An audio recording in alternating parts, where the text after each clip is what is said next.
অনেকক্ষণ তো দাঁড়িয়ে আছি, কি হবে কিছুই বলতে পারছে না। ওখানে তারটা ছিঁড়ে গেছে, পনেরো ঘন্টা ধরে দাঁড়িয়ে আছে। কর্মব্যস্ত দিনে ট্রেন বিভ্রাট হাওড়া মেন লাইনে। ব্যান্ডেল ও হুগলি স্টেশন এবং ব্যান্ডেল ও আদি সপ্তগ্রাম স্টেশনের মাঝে আপ ও ডাউন দুটি লাইনে ওভারহেডের তার ছড়িয়ে যায়। ওখানে তারটা ছিঁড়ে গেছে, যেটা জানতে পারছি, আমরা তো নেমে গেলাম ট্রেন থেকে, তারটা ছিঁড়ে গেছে, এটুকুনি জানতে পেরেছি। কোথায় যাচ্ছিলেন? যাচ্ছিলাম হচ্ছে হাওড়ায় যাচ্ছিলাম, অফিসে যাচ্ছিলাম। কাটোয়া ও বর্ধমান শাখায় প্রায় 1.5 ঘন্টা বন্ধ থাকে ট্রেন চলাচল। দিনের কর্মব্যস্ত সময়ে ট্রেনের এই বিপত্তির ঘটনায় সমস্যায় পড়েন সাধারণ মানুষ ও নিত্যযাত্রীরা। ডিউটি ছিল, সকালবেলায় ডিউটি ছিল, এখন দাঁড়িয়ে আছি, যেতে পারছি না। রেলের কোনো এখানে কোনো সহযোগিতা করছে না রেলের লোকেরা কেউ। অনেকক্ষণ তো দাঁড়িয়ে আছি, কি হবে কিছুই বলতে পারছে না। আজকে আমার ডিউটিটা যাওয়া হলো না। আমি একটা বেসরকারি কোম্পানিতে চাকরি করি, জানি না কি হবে আমার।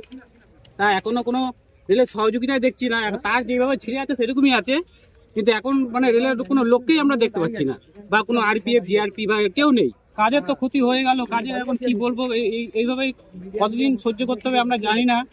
তবে এইরকম হওয়াটা উচিত না, রেলের আরো বড় স্টেপ নেওয়া দরকার আছে, কারণ সবার রোজ রুটির ব্যাপার আছে। জনসাধারণ আমাদের উপরই সেই ভোগান্তিটা পড়ে। আপনি কতক্ষণ দাঁড়িয়ে আছেন? আমি মোটামুটি এখানে 1.5 ঘন্টা হয়ে গেল, 8টা 5 থেকে দাঁড়িয়ে আছি। কোথা থেকে কোথায় যাচ্ছিলেন? আমি যাচ্ছি বলাগড় থেকে বালি। আচ্ছা, বালি যাবো, তো ওখান থেকে আমার দক্ষিণেশ্বর ডিউটি।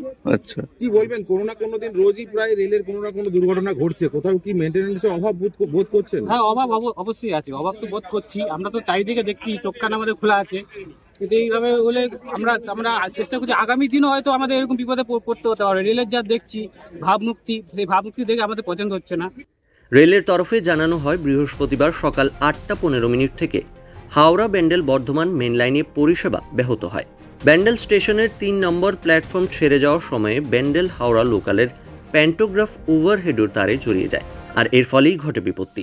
এছাড়াও অন্য একটি বর্ধমান হাওড়া লোকাল ট্রেনের প্যান্টোগ্রাফও ব্যান্ডেল স্টেশনের 2 নম্বর প্ল্যাটফর্ম ছাড়ার সময় ওভারহেডের তারে জড়িয়ে পড়ে।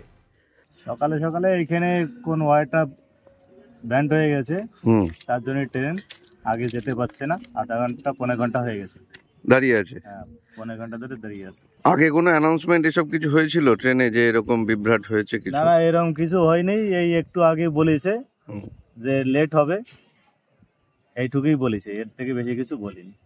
কোনো এই যে 30 মিনিট 40 মিনিট হয়ে গেল, সারানোর কোনো উদ্যোগ নেই? না, সারানোর মতো কোনো কেউ আসেনি এখনো। রেল তরফ থেকে কি কোনো রকম কিছু বলা হচ্ছে কতক্ষণে ঠিক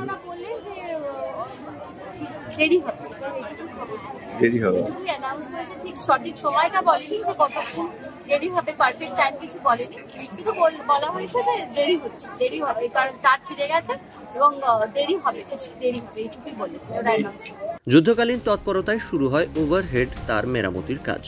তার মেরামতির পর 9টা 45 মিনিট নাগাদ হাওড়া ব্যান্ডেল লোকাল ট্রেনটি ছেড়ে ব্যান্ডেলের উদ্দেশ্যে রওনা দেয়। হাওড়া বর্ধমান মেন শাখাতেও শুরু হয়েছে ট্রেন চলাচল। ডাউনলোড করুন এই সময় অ্যাপ iOS ও অ্যান্ড্রয়েডের জন্য।